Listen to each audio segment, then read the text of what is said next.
Today we're going to talk about pelvic floor dysfunction, specifically post-baby. So pelvic floor dysfunction is a condition that's not unique to women that have had children. Like men can have it, athletes, even women that haven't had children. But for this talk, we're going to focus specifically on post-baby.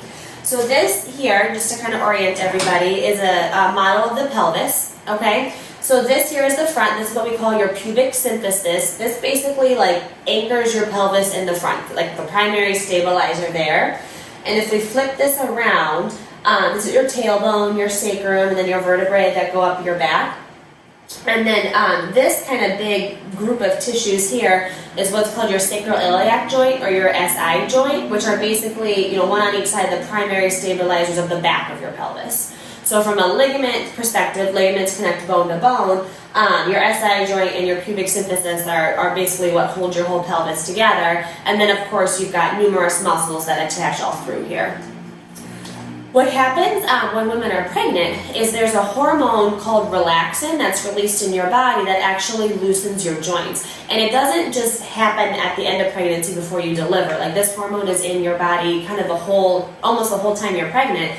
And it will just, like I said, it just relaxes these soft tissues. The nature of it is to relax actually like your pubis and your SI joints to make way, to give your pelvis room for your baby to come through. But it actually goes throughout your whole body. So even though we're talking about pelvic floor dysfunction, even women that are pregnant or that have had a baby, they may end up with even like chronic knee pain or ankle pain or instability from the relaxin as well. But when it happens in the pelvic floor, several things can happen. Obviously, it can be painful. If you ever sprained your ligament, imagine spraining all the ligaments in your pelvis. Like that could be very painful.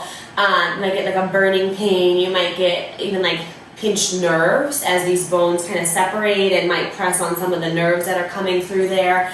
You might get muscle tightness as all the muscles that aren't on this model, but all these muscles that sit here in your pelvis like spasm and tighten, trying to hold you together, which might make it difficult to go to the bathroom. It might make it difficult to have sex. It might make it difficult to care for this newborn, beautiful baby that you just brought home, or even get back to exercise. So at Caring Medical, when we see someone that comes in, this woman that's, had a baby, we don't see them right away, like the day after delivery if they have pain. It's more like, hey, I've had this baby maybe like within the last year and I can't get back to myself. I can't take care of my family. I can't get back to work or exercise or any of those things.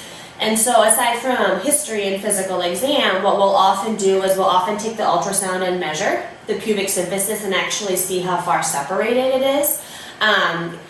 Typically they say, it should be less than 5 millimeters. In a lot of cases, we like it to be less than 3. So if somebody comes in and it's 7 millimeters, well, we know, hey, this is way too relaxed. And we actually would do prolotherapy to tighten it up and get that pubic symphysis within normal limits. What may also happen is it might not just be, hey, yeah, I had this baby and I just have a pubic issue. It could be you've got a pubic issue and an SI joint issue, where we would also want to do prolotherapy to your SI ligaments. Prolotherapy, are injections that actually strengthen and tighten those ligaments back up and restabilize the area. Sometimes we have to do the pubis, and even maybe all these tendon attachments in the pelvis and the SI joint. Sometimes, a hip might be involved. So it just kind of depends on case by case, and a lot of that is based on the physical exam of the patient.